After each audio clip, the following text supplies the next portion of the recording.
नमस्कार दोस्तों, मैं डॉक्टर सुप्रदत्ता। दोस्तों, आज हम लोग बात करने वाले हैं कि अगर हम में से कोई भी डिप्रेशन का शिकार हुए और वो डिप्रेशन अगर इतना एक्सट्रीम लेवल तक पहुंच जाए और जिसके कारण दिमाग में सुसाइडल थॉट्स आ रहे हो, ऐसा फीलिंग अगर किसी का दिमाग में हो जैसे कि अब ये दुनिया हमारे किसी काम के लायक नहीं रहा, अब शायद हमारे लिए मर ही जाना बेहतर हो, क्योंकि इस दुनिया में हमसे कोई भी प्यार नहीं करता है, हमारा कोई भी बात सुनना तक नहीं चाहता है। तो जब मेरा इस दुनिया में जीने का कोई वजूद ही नहीं रहा तो फिर मैं जी कर क्या करूंगा, इससे अच्छा तो मैं मर ही जाऊं। और ऐसा नेगेटिव सोच हम सभी इंसानों के जीवन काल में एक ना एक बार तो आ ही जाता है, क्योंकि हमारा ये जो जीवन है ये सुख दुख का कॉम्बिनेशन है। जैसे सुख आता है तो वैसे दुख भी आता है, और जब कोई इंसान बहुत ज्यादा दुख में होता है तभी इस तरह का इतना नेगेटिव सोच किसी का दिमाग में इम्पैक्ट डालता है। लेकिन 99% लोग जो है कुछ ही दिनों में ओवरकम कर जाते हैं, लेकिन 1% लोग ऐसे भी है जो कि पूरी तरह टूट जाते हैं और डिप्रेशन का शिकार हो जाते हैं और अल्टीमेटली इस तरह का हरकतों के बारे में सोच विचार करने लग जाते हैं। दोस्तों, मैं ये वीडियो आज इसलिए बना रहा हूं जैसे कि आप लोग जानते हैं कि आज से 2 दिन पहले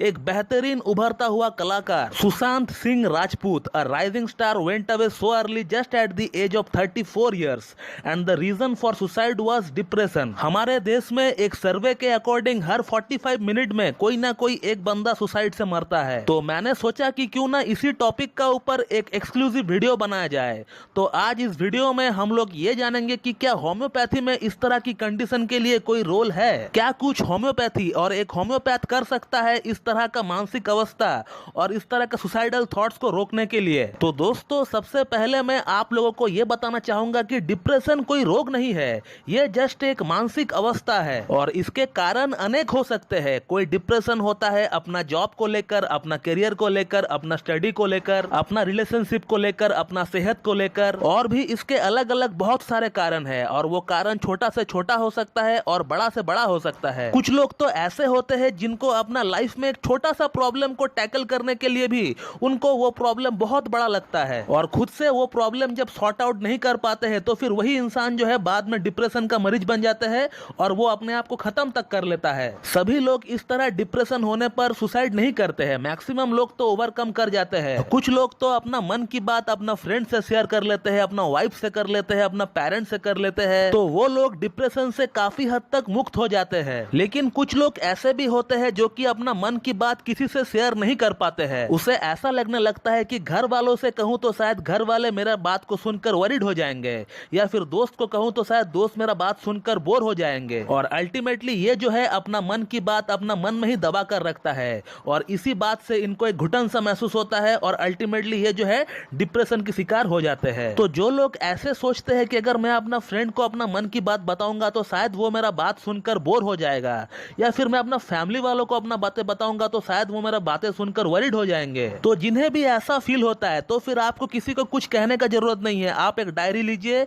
और अपना हाथ से खुद अपना मन की बात उस डायरी पर लिखिए, आप देखिएगा कि आपको बहुत हद तक रिलीफ मिल रहा है। 50% तक आपका डिप्रेशन सिर्फ यही करने से आपका कम हो जाता है और रिमेनिंग 50% के लिए आप कोई साइकोलॉजिस्ट के पास जा सकते हैं या फिर कोई साइकोथेरेपिस्ट के पास जा सकते हैं। और अगर आपका लोकेलिटी के आसपास कोई एक अच्छी साइकोलॉजिस्ट नहीं है तो फिर आप कोई एक अच्छी होम्योपैथ के पास जा सकते हैं अपना प्रॉब्लम के रिगार्डिंग, क्योंकि जो लोग होम्योपैथी को अच्छी तरह से जानते हैं उन्हें तो पता ही होगा कि अगर आपको कोई भी प्रॉब्लम होता है और अगर आप एक होम्योपैथ के पास जाते हो तो फिर वो जो होम्योपैथ है वो आपका पूरी सिम्टम्स लेता है, एक पूरा केस टेकिंग करता है जिसमें आपका शारीरिक लक्षण के साथ साथ आपका मानसिक लक्षण को भी लिया जाता है। और इसीलिए मुझे ऐसा लगता है कि मानसिक कंडीशन के लिए, डिप्रेशन के लिए होम्योपैथी और योगा से अच्छा और कोई विकल्प हो ही नहीं सकता है। और डिप्रेशन और सुसाइडल टेंडेंसी के लिए मैं आपको 3 दवा का नाम बताने वाला हूं। हालांकि और भी बहुत सारी मेडिसिन है जो कि एज पर सिम्टम्स काम करती है, लेकिन ये जो 3 दवा है ये सबसे टॉप रेमेडी है होम्योपैथी में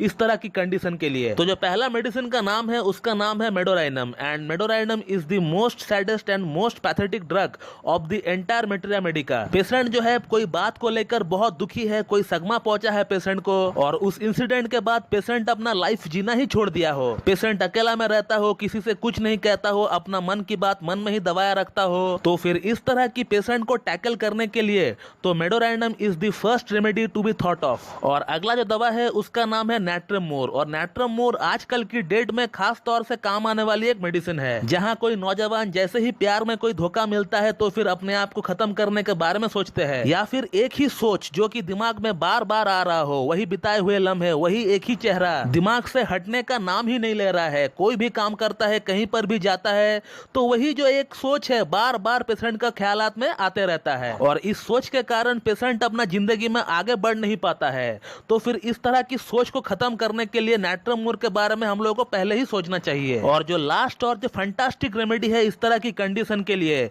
उसका नाम है ऑरोमेट। से लोग जो कि सुसाइड करने का प्लानिंग तक बना चुके हैं या फिर कई बार अटेम्प्ट कर चुके हैं, बिल्कुल जीने का मन नहीं है, जीवन से ये लोग जो है पूरी तरह उब चुके हैं, तो फिर इस तरह का कंडीशन के लिए ऑरोमेट एक ऐसी एकमात्र मेडिसिन है जो कि उस इंसान का जान बचा सकता है और उनको इस तरह के चंगलों से बचा सकता है। और पोटेंसी की अगर बात करें तो फिर पोटेंसी मेंटल सिम्टम्स के लिए हमेशा हाई रखना पड़ता है, 1 से स्टार्ट करना पड़ता है और उससे आगे बढ़ना पड़ता है। तो दोस्तों, इस वीडियो में मैंने ये बताने का ट्राई किया है कि डिप्रेशन और सुसाइडल थॉट्स को हम लोग होम्योपैथी से कैसे रोक सकते हैं, और मैं उम्मीद करता हूं कि आप लोगों को मेरा ये वीडियो पसंद आएगी और मेरा ये जो वीडियो है आप लोगों के लिए लाभकारी साबित होगी। और इसी तरह मुझसे जुड़े रहने के लिए मेरा YouTube channel homeo cat tips को लाइक करें, शेयर करें, सब्सक्राइब करें और बेल आइकन को दबाना बिल्कुल भी ना भूलें दोस्तों। So thank you very much and have a good day.